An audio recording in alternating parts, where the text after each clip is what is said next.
Hi guys, really happy to see the two beautiful ladies, Luisa Castro and Marcia Grant, my partner and co-founder of the Cash Flow Breakfast Club, Baltimore chapter of it. And I would like to thank you both for being here today on our podcast. And Luisa, she is a realtor with extensive experience. She is a realtor who helped me purchase my first house, what I could. I would like to ask Lisa to tell us a little bit about herself and also tell us a little bit about what she's doing as a realtor and how she help us investors, lenders along our journey. Well, hi, Eric. Thank you so much for having me. I've been a realtor about 10 years ago. That's when I got my license. And I'm licensed in Virginia, Maryland, and DC. And since I got my license, I've helped hundreds buyers and sellers. And I think at the beginning, obviously, you're trying to understand the real estate market and everything. But as I grew my career, I noticed that the investment part is very important, and that sometimes it's not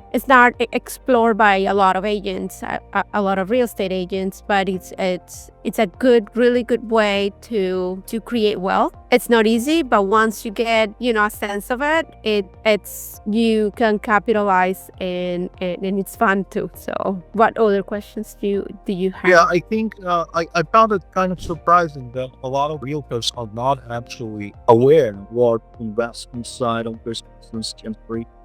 They're not aware of opportunities, and they're not aware of how to analyze you as an investor. It's very valuable when you have a realtor who is aware of all those nuances and aspects. And I think one of the benefits of working with a realtor is that we, the investors and wholesalers and lenders, diligence what. And we really hear you. Thank you for your introduction. And I wanted to say that I find it sometimes interesting that a lot of the realtors are not aware of this aspect of this venue, the investment side of the real estate. They just know how to present the buyer or seller and put the property on the market and close the deal, but they don't know much about the investment. And as you said, there are so many advantages in it. And I think, I always, whenever I come across the deal and I see that it's not a wholesale deal, I think it's very, there is a potential in that lead because it can still be closed because the seller wants to get the full retail. We could always refer those leads to you. And as lenders, Marcia is running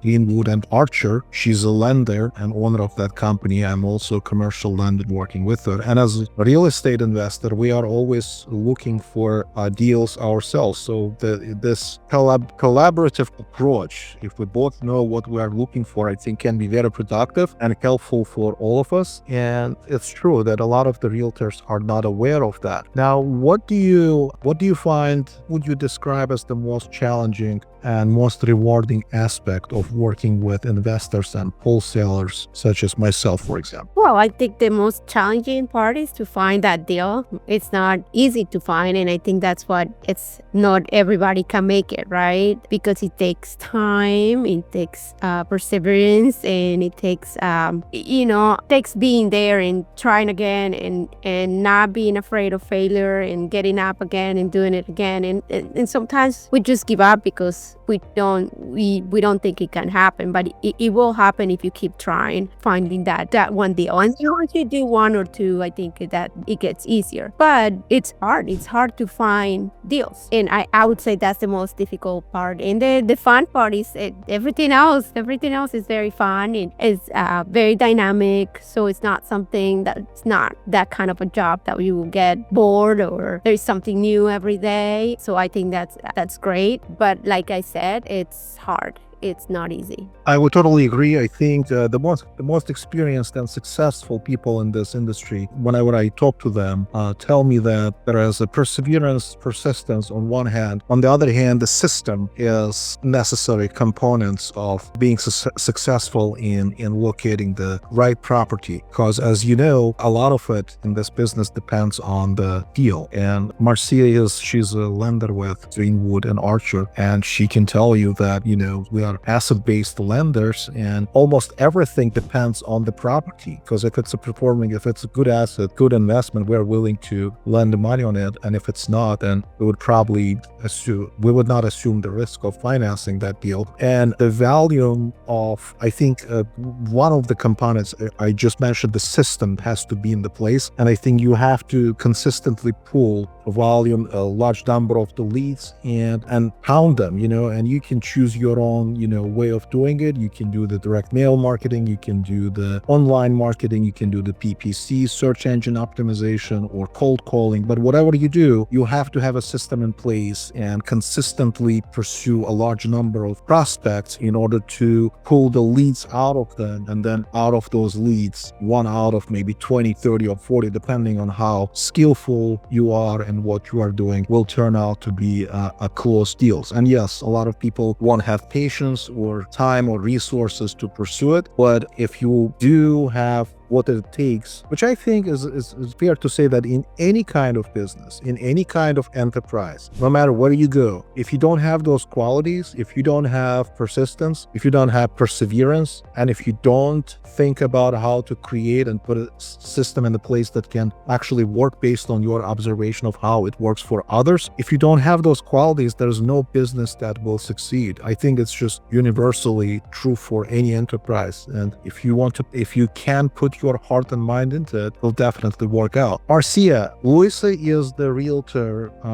and we know each other since 2016, I think, when we started to work for the property. And I wanted you to also talk to her and ask her questions and anything related to lending and real estate and how we can basically collaborate all together and help each other in this enterprise. Okay. Yeah. Thank you. And thank you, Luisa, for coming so that we can have a conversation. So I do have a few questions that I want to ask you. So what are some of the common mistakes that you see investors make when they're purchasing the properties? Sometimes they fall in love with the home. And when you do, you put your heart, you forget it. It's an investment. So it's about numbers. And that's one mistake, because you can oversee extra expenses that can come up into, maybe not making what they were trying to make out of the investment. So I think that's one of the mistakes that I've seen. And another one, I think it's important, but that's like the way I see it. I think it's important just to focus on an area so you know better your market, because that will make things easier future-wise. Maybe,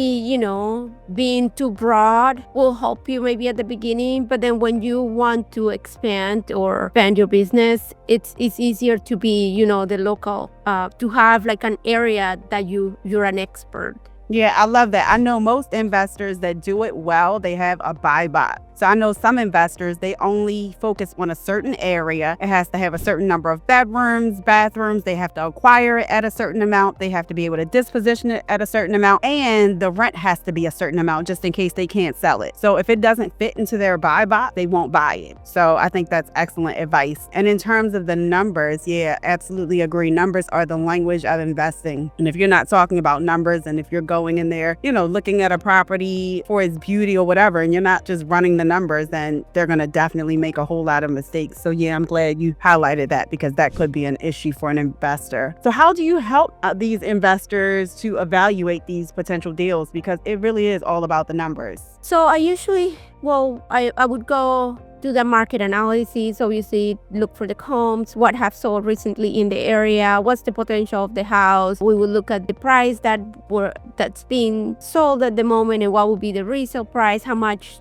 the house needs in terms of work. That's not my department, because that will be contractor, but that's very important to calculate the resale price and obviously the days on the market in that area to see how quickly you could sell it. And the type of area, there are some areas that you already know that it's hot, that everything that you put in there, it would sell really quickly, but not, and also at really good terms. So like I said, location, it's really important. But yes, I will bring the market analysis and we will look. It depends on the area. Sometimes I will go 6 months, sometimes 3 months, and the subdivision, sometimes it's just the zip code. Schools matter too.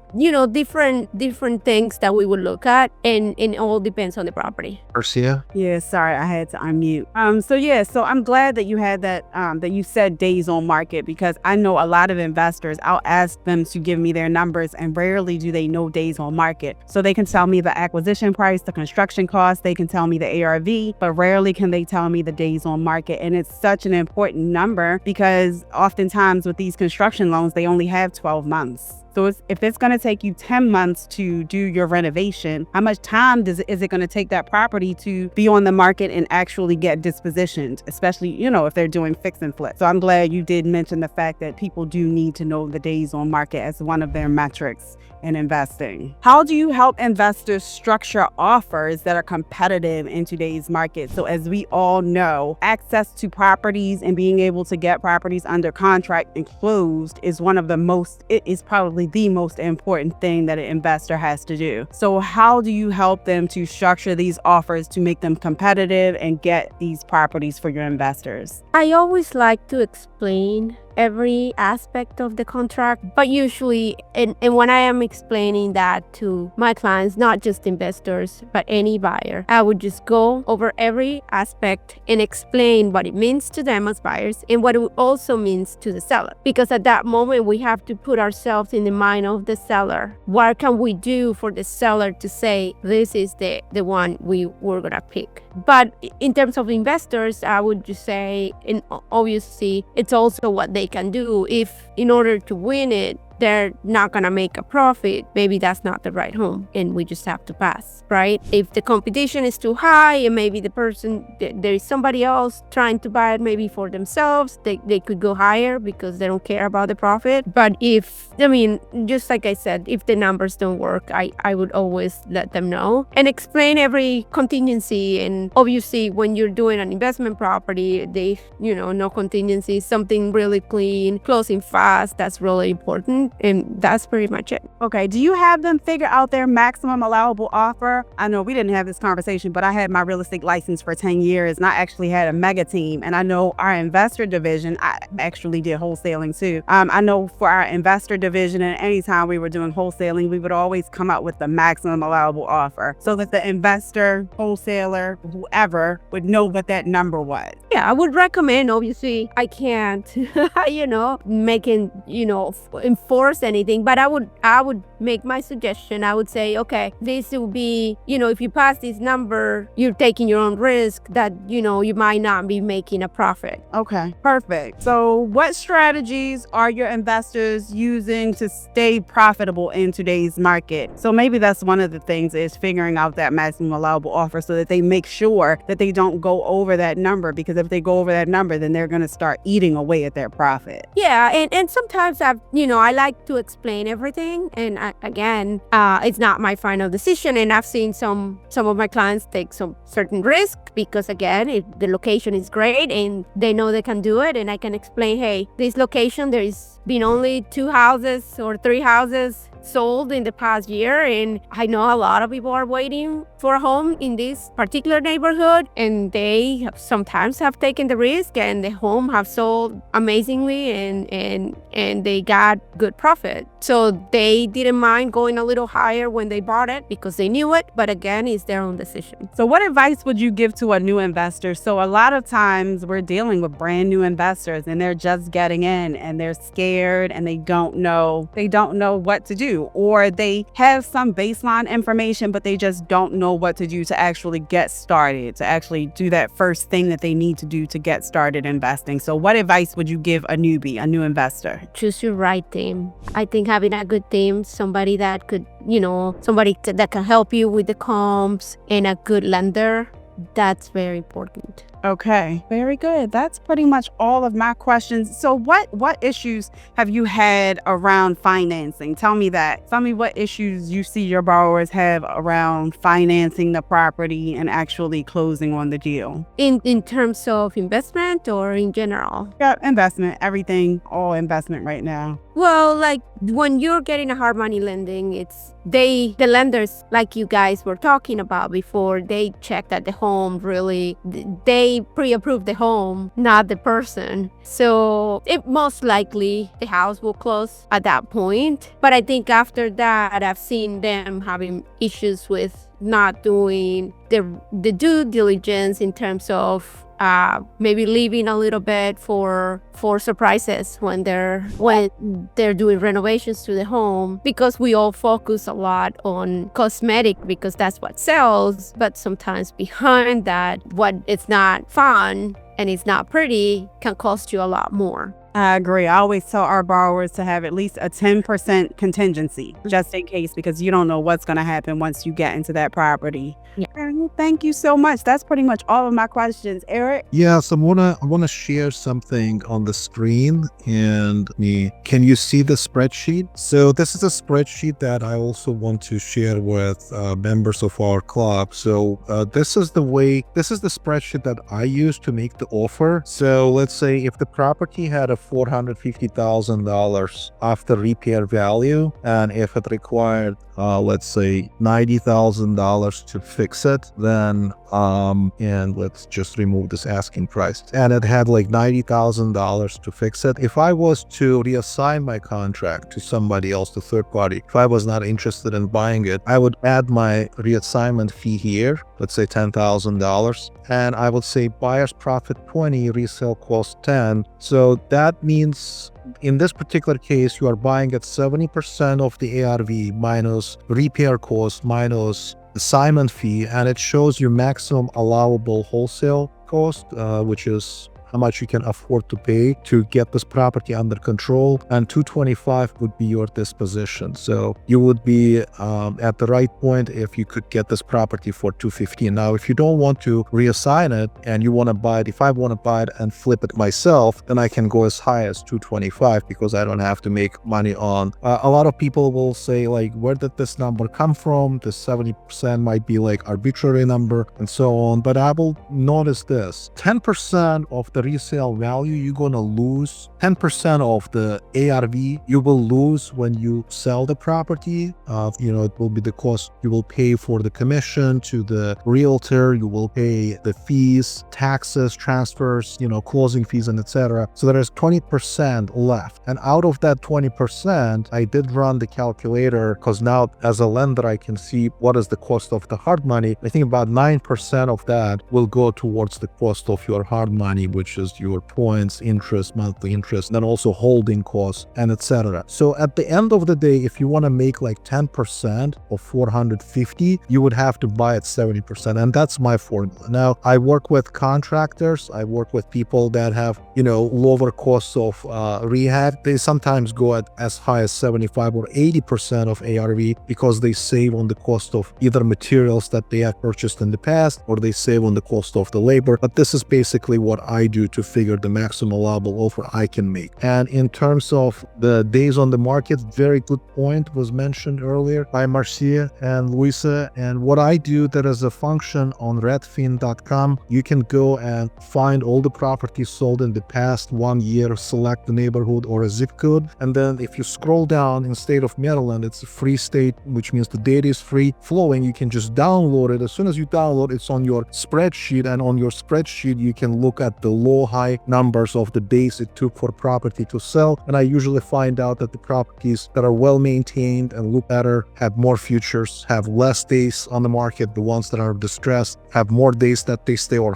overpriced, etc. And that's how you can pretty much see all the days and figure out the average. But I do it as a layman, right? But when I contact Luisa, she has access to MLS. She can run all the numbers and give me professional CMA, which is very handy when I have to do like a clear estimation of the value after repair value. But I just wanted to share with you guys the spreadsheet and address the question that Marcia asked about maximum allowable offer on the property and what I personally use to figure it. Do you help your clients figure out like what they should do with the property based on their exit strategy? So I know, if you're holding a property, you're going to do different things in it than if you're going to disposition it. So do you help them figure out what they may want to do with it based on their exit strategy? When you say clients, are you referring to the sellers or buyers? So initially buyers. buyers, but then if their exit strategy is going to be flipping, then they'll end up being the seller. But so, initially they'll be buyers. So when they buy it, if you know their exit strategy is to flip it and sell it, do you help them figure out, what they may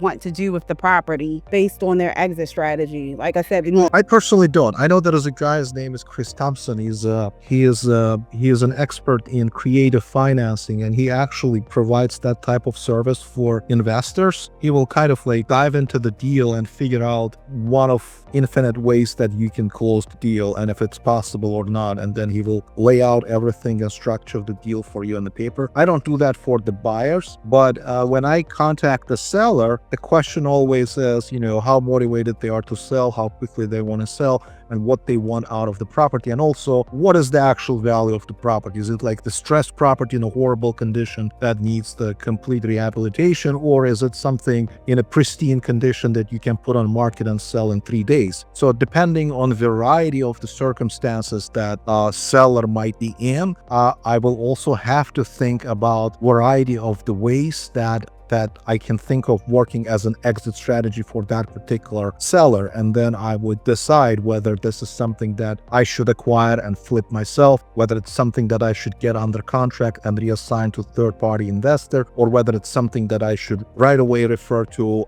a realtor and say, okay, this is not a deal for investors, but this individual has a nice house in a nice neighborhood. They just want to get, retail value for it. And then I would refer it to the realtor to deal with. And there are also other opportunities and options where you can work out some kind of like agreement with the seller, which we call seller finance transactions. We can talk about them as well, but most of the time, all those questions and answers about exit strategies and advice and any type of like information sharing happens between me and the seller, because I'm trying to figure out how to acquire the property and what would be the way to, exit out of it. But as far as the investors are concerned, no, I don't give them specific advice what to do. I let them decide what to do. I just reach out to people that I think would be the right fit. If I know them personally, I will market to them directly. If I want to reach the broader audience, I will go to Investor Lift, or I will post it on Facebook and click everyone I can, and then the word spread that the deal is out. Yeah, I was wondering about Luisa though, in terms of your clients. Like if your client wants to flip a house, do you help advise them as to this is what I'm seeing other people are doing on the market when they're selling houses quickly? But maybe if they want to use it as a rental, they may put different features in there and it might cost them a little bit less to rehab it. Do you give them any advice in terms of what they should do to help maximize their return on their investment or faster? Yeah, we usually, when on the seller side, when we are selling a home, we do the interior designer consultation. So, and she is an interior designer who doesn't focus on a particular taste, but on what the buyers are looking for, right? So definitely, yes, I would give tips, what color cabinets are trendy at the moment, what, wall colors are trendy. And for example, when I have clients who are purchasing a home for rent, this is just one of them. I would say, for example, if you have carpet and the carpet is old and they're already investing on flooring, I would say just go ahead. If you have the money, go ahead and have a laminate better, because the carpet you're gonna keep changing and at the end of the day, yeah, it might cost you less today, but usually tenants will not take care of that the same way you do when it's your own home. So you would be spending a lot more money in the long run. So small things like that, yes, definitely. Okay, Eric, the question's on you. You're on mute. You're on mute, Eric. So just wanted to let you guys know that we have like 3 minutes left on the Zoom. It's limited to like 40 minutes, I think. So we will wrap it up and basically summarize everything. I think Luisa's advices were very valuable. And I think if we can all incorporate our expertise and knowledge and be part of a nice tight-knit team, supportive of each other, there is much that we can accomplish. So I wanted to thank you, Luisa, for coming to our podcast, for sharing your knowledge, your expertise. And you can also let people know how they can contact you in case if they need to. And we will be looking forward to seeing you in our first upcoming event on April the 10th at 5:45 p.m. at La Familia. And I sent you the invitation already. But